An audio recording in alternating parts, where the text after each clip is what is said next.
Hey, welcome back, fight fans. As the countdown to UFC 300 continues, the MMA world finds itself at a crossroads. The clock is ticking. They have to make an announcement. They have to get this out there. Will Dana White deliver on his promise of an epic main event, or will fans be left disappointed once again? But hold on, because Dana White has one last trick up his sleeve. He has got a backup plan all ready to roll. However, will it be enough to satisfy the voracious appetite of the fans? Well, let's figure it out. Mr. Dana White. Mr. Dana White. We want to hold you up. We want to hold you up. I want to oil you up. What the fuck does that mean? Yeah, I'm gonna need some oil. A whole lot of oil.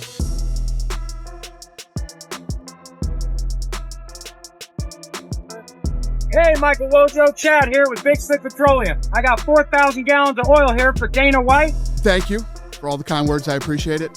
I am so fucking tired. Let's get started. I promise it's going to be interesting. Please subscribe now and stay tuned for all of the latest updates. In the heart of the MMA world, excitement is reaching a fever pitch as UFC 300 approaches. With exactly 2 months left until the anniversary extravaganza, fans are eagerly awaiting news of the main event. Dana White has promised to unveil the headline bout this Saturday. I'll probably announce it. Maybe I'll announce it at the press conference this weekend. Now, as you can imagine, the UFC is under enormous pressure, and failure to deliver on this promise could lead to some big backlash from fans who are tired of his promises. We're going to give you an answer soon. Be on standby, and as I said on Monday, the clock is ticking. They have to make an announcement. They have to get this out there. I don't give a fuck. Fair enough. Don't give a fuck. What do you not understand about that? But Dana White has a backup plan all ready to go. However, will this be enough to satisfy the insatiable appetite of the fans? This is a welterweight title fight between Belal Muhammad and current division champion Leon Edwards. Yeah, it sounds like the likelihood of them headlining UFC 300 is growing every day. But everyone understands that this will only happen if Dana is completely unable to organize the grandiose fight that the fans are so eagerly awaiting. Now, yeah, I'm sure it's going to be a good fight, but can they headline a historic event like UFC 300? I mean, the UFC themselves have hyped up this event so much to an extent that the whole world is already talking about it. And now they seem like they cannot find star fighters who would then agree. Therefore, Belal Muhammad senses his chance and is eager to fight. Who's next? I need to get in there. I need to make the welterweight division great again. He wants to win that belt so much that, being a Muslim, he even agrees to fight during Ramadan. He is even ready to disappoint his Muslim brothers for this act, but he has still agreed to the fight. If you don't know, now you know. He understands that this is his chance. The other day, Belal decided to remind the management of the UFC all about himself, saying, UFC 300, 301, 320, Ramadan, tomorrow, next week. The date doesn't matter. New champion. Well, yes, Belal is a good fighter, but he doesn't really have that much big hype behind him. Remember this moment when the guy came up and asked him to move away as to not to interfere with being photographed with a belt? I mean, that kind of says a lot. The fans don't like him very much, and, well, that is a fact. Belal Muhammad's post turned many fans' heads, though. One fan wrote, LOL, heard about Hamzat getting the title shot and started crying again? No one wants to watch you, bro. Sorry, man. Another fan wrote, you don't care that it's during Ramadan, knowing damn well your sport is not allowed in your religion. For example, Bobby0081 agreed to such a fight but made an offer to Belal, saying if you lose, you will end your career. Put it on the line. But of course, there were also some good, positive comments. One fan wrote, you just earned another fan with this tweet from me. This is the way a true fighter is supposed to handle business when it comes to this drama. The attitude to fight anyone, anywhere, anytime. And Daren Till wrote, if you was fighting in my back garden, I'd close the curtains. Well, Belal Muhammad hit back at the ex-UFC star.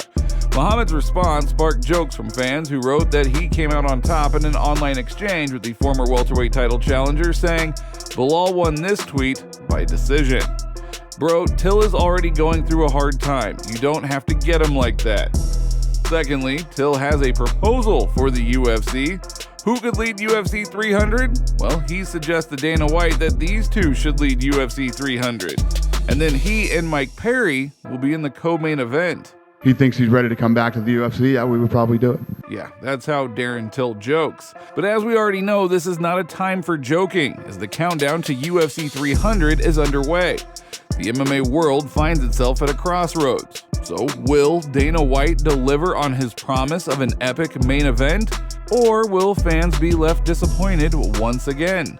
Who has more chances to lead the event? Pereira versus Aspinall? Or who are you thinking about? Conor doesn't stand a chance. John Jones and Chimaev both refused. Makhachev, Ramadan, Adesanya versus Duplessis. Duplessis refused. Bilal versus Leon? Well, the fans don't really want that fight, so who could lead the event?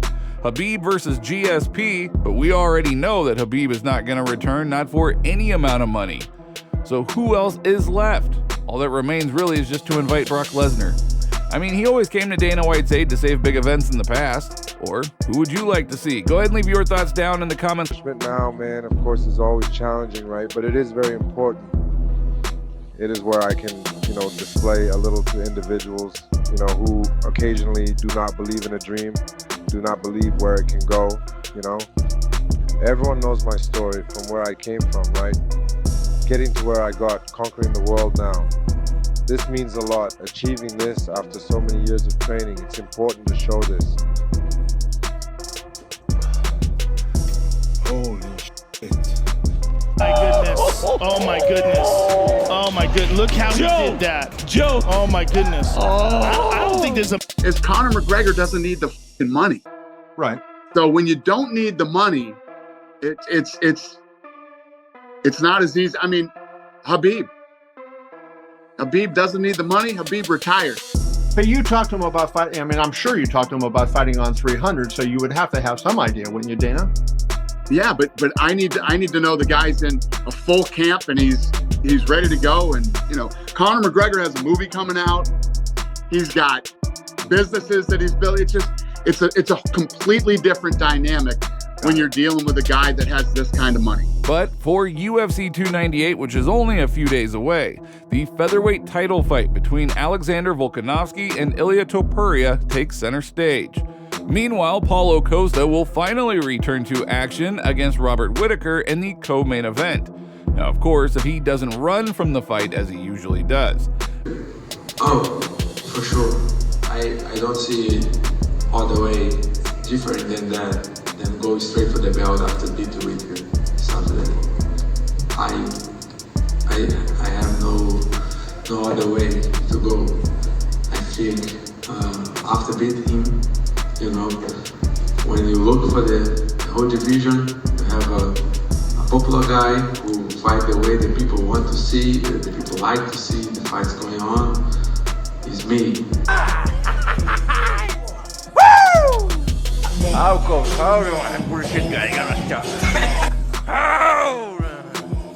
Additionally, Henry Cejudo versus Merab Dvalishvili is also a fight you are not going to want to miss. Because I think he's mentally strong. Even he knows, he has to beat me. Otherwise, he's done. So those are the three fights that I'm looking forward to the most. But hey, what do you guys think about all of these? Let us know down in the comment. Normalmente la gente no lo toca hasta que lo llame. Normalmente la gente tiene costumbre de no tocarlo hasta que lo gane. Eso es lo que marca la diferencia entre yo y la gente. Muy bien. May as well make the most of it, eh? Fight week. Yeah. You may as well wear it now. Wear it now. Yeah, take pictures now because you won't have it after. So. I'm gonna have it after now. No, you good? Yeah, How do you feel? Good? Good. How do you see me? Sharp? Yeah, same. Yeah. Valentine's Day. Yeah. This is for my wife. I'm gonna bring another one for you on Saturday. This one rose. It's Valentine's Day. I appreciate it. Thank you. Josh, you gotta, in watching Topuria, with what he's been doing in the media, he absolutely has taken a page out of Conor McGregor. You know, he's not the same, you know, vocal way of doing it, but he is basically saying, hey, you know, I watched him. He goes, Alexander Volkanovski is a great champion, and he'll be that for another month, and then it's over. And you just look and you go, that's a cocky statement, but you know what? He believes it, and then he keeps up with these. You know, I'm gonna hurt him. It's gonna be the second round. I'll be putting him out. You're gonna put out a guy that is that dominant in your weight class in the second round, and you're saying that? I said I even hedged back. There's no way he's done that. I said that. But if he did, what a piece of shit. I did say that. No, I know. I heard about it. Anyways, good. But I was like, they can't be. No way. Did we ruin the surprise and no one's going to share that? What are we waiting on?